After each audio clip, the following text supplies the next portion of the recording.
This afternoon, after we looked at practical and individual cases of cross-border obstacles and solutions and how we can make progress in different fields like health and transport and multilingualism, we will spend this afternoon looking more at the governance side of things. And we will have two sessions this afternoon. First of all, the European Commission. I will come and introduce Lena to you in a second.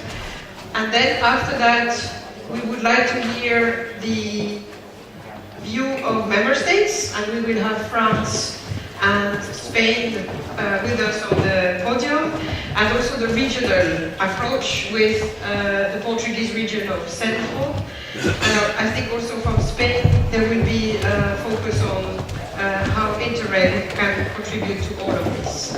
So before we give the floor to member states and regions, I would like to introduce to you Mrs. Andersson Pench, who is actually my director. So I will be very well behaved this afternoon. Lena is the director for several member states for the implementation of structural funds in several member states focused in Northern Europe and Western Europe. But also very importantly, and more importantly I would say, she is of course in charge of Interreg inside DG Regio. She looks after the two units who work on transnational, interregional and cross-border cooperation. So she has the full picture of Interreg. And Lena will take the floor now for a short speech to share with you some of the thoughts we have in how we will take this action plan that I described to you briefly this morning, how we will take this forward and the role that each of us have to play in this process. Thank you very much, Lena.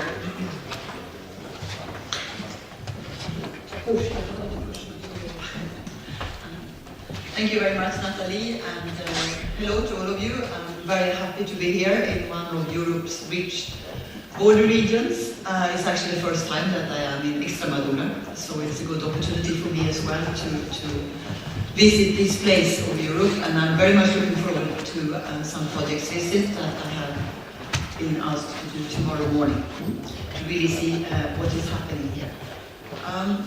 You have heard from Natalie this morning what we are proposing in the communication that was adopted about a month ago. And I'd just like to say that this is very important work for us in the European Commission. Clearly she has been speaking about all the time that we have taken together with many of you to prepare the communication. It's been going on for a couple of years at least. And it's also important to mention that from the European Commission's point of view, we believe that people and businesses who are active and live and work in border regions, they matter a lot. And they deserve special attention. Why do they deserve special attention? Well, obviously we know that we have 40% of the people of Europe who are living and working in border regions, but we have only 30% of the GDP, so we see that there is a great potential. We need to increase integration, and we need to offer all citizens in Europe the same and equal opportunities. And this is not only something that I say, that we say,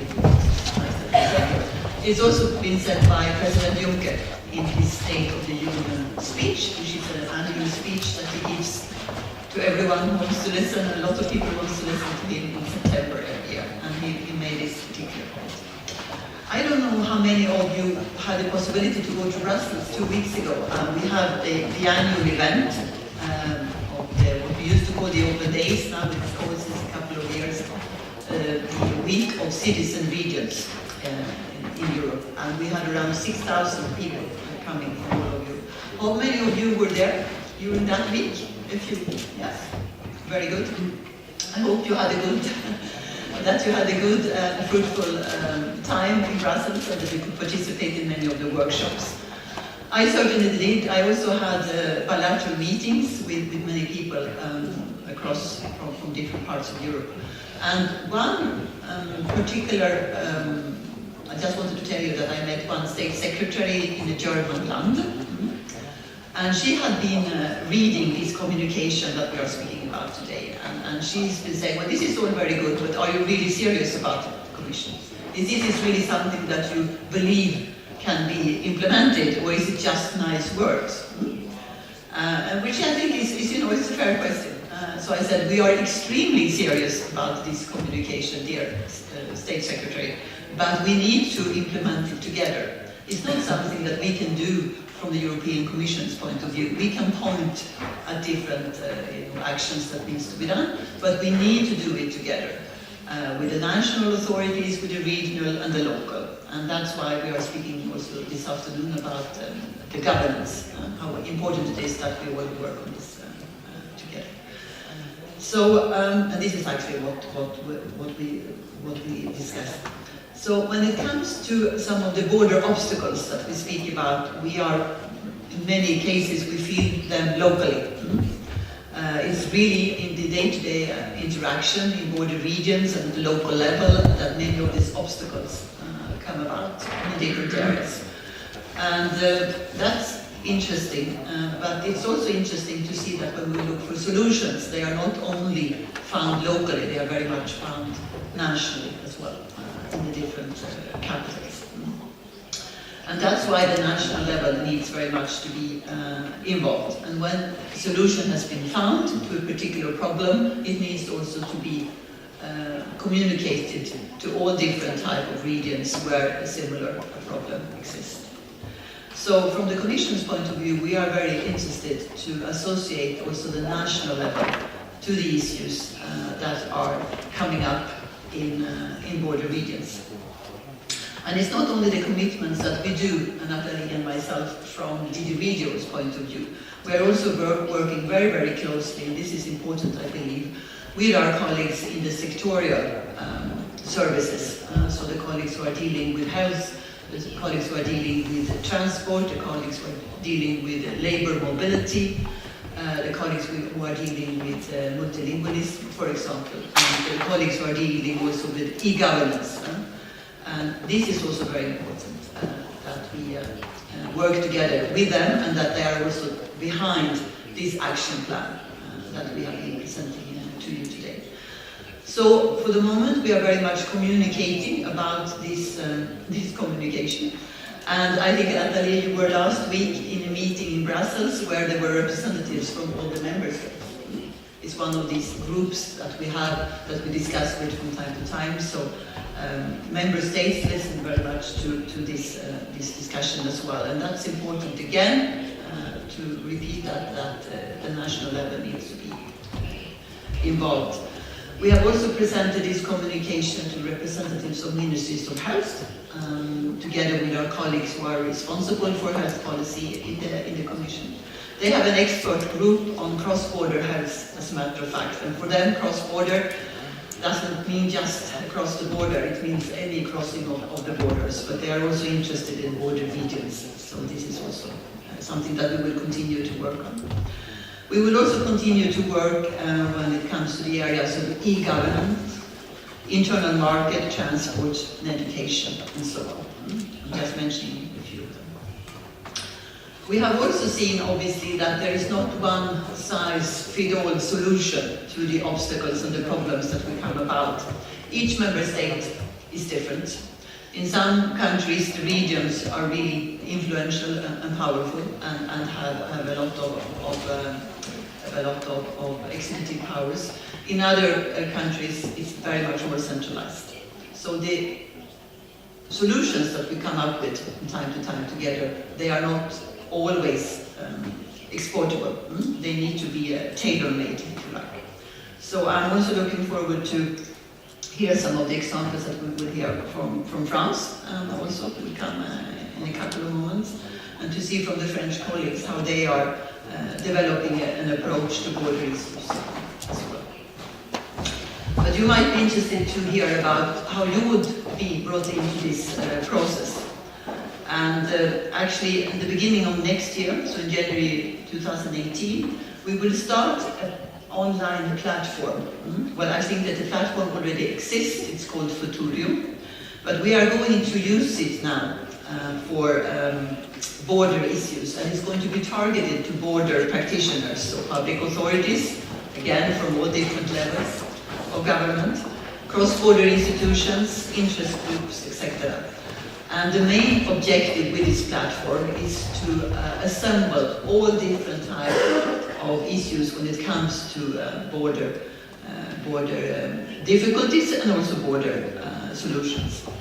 So Nathalie usually said that this is a bit like a border Facebook. So we will have thematic groups, so if you're interested in a particular area, like, well, I say health, for example, or why not say transport, you will sign up for that particular group, and there you will find questions and answers, and also best practices from European border regions, how certain issues have been dealt with. There will also be lots of documentation, invitation and information about different events which is taking part. So I was mentioning here health and transport, also labor mobility is a very, very important issue, obviously. So there you can sign up for the different areas of which you are particularly working on and the particular area of your particular interest. There will also be horizontal groups in this border Facebook. For example, there will be a group about e-government and also how we can push that further in border regions. So that is important. There will also be a group about territorial impact assessment and how we can ensure together that future legislation also take a border perspective into account. This is obviously an important homework that we need to do ourselves in the European Commission.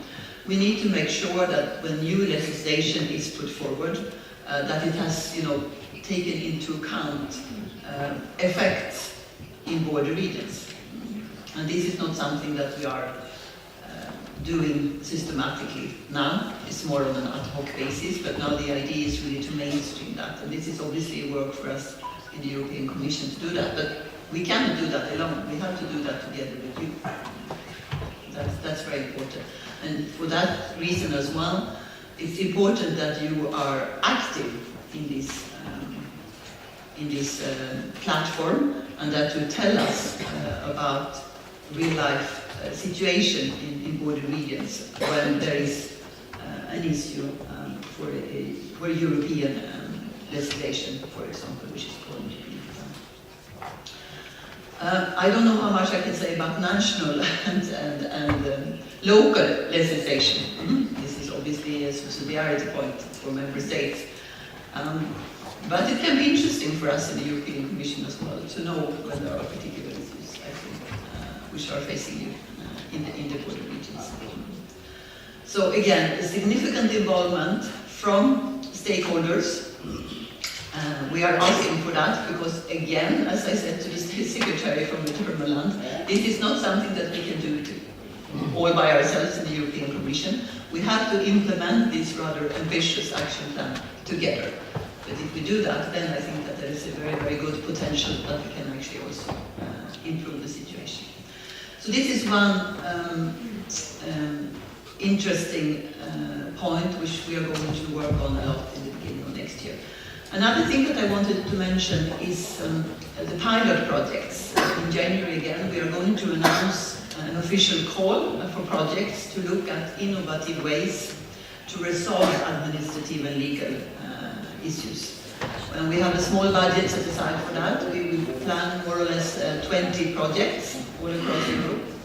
But the idea is to start with these innovative projects and to see also, first of all, what can we do with this is basically Interreg money.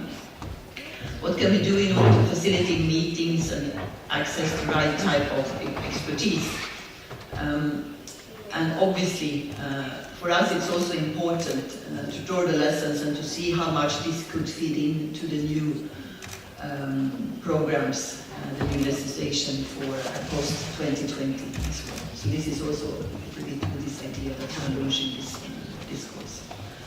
And again, in order for this to work, we need obviously all of your expertise and experience. Well, I mentioned Interreg, and Interreg we have been having for, is it 27 years now? 57 years. And we all, I think, can recognize all the contributions that Interreg programs has made to the border regions of Europe. And we believe that Interreg should continue to play a very important role. And again, it's not only about funding, even if funding helps a bit, but it's also to see the impact on governance and the fact that border issues become much more visible and discussed across Europe with our Interreg programs. I mean, for the moment we have 91 programs, it might be a little bit too many, and that is something that we need to reflect a little bit on. But it is important that Interreg obviously continues. I'm on very shaky grounds here. I cannot say too much about the future, you will realize that very well.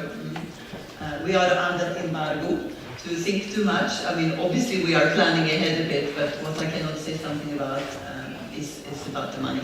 Obviously we don't know how much funds we will have post 2020. But we know what we would like to see in the Interreg programs. We would like them to be more strategic, that I can say. And we would like also to see a link between them, the obstacles, the problems that we see for interaction in the different border regions today, and also what programs are delivering. And for that reason as well, we think that the ideas, the action plan that we have in this communication can give you all some food for thought a bit for the future. So that's important. So this is what I wanted to say, and I'm very much looking forward to having your questions. I understood that from Nathalie that there were many questions in the morning. I hope that we will continue with many questions now after lunch, and many comments and ideas, because this is important for us to hear from you. Thank you very much.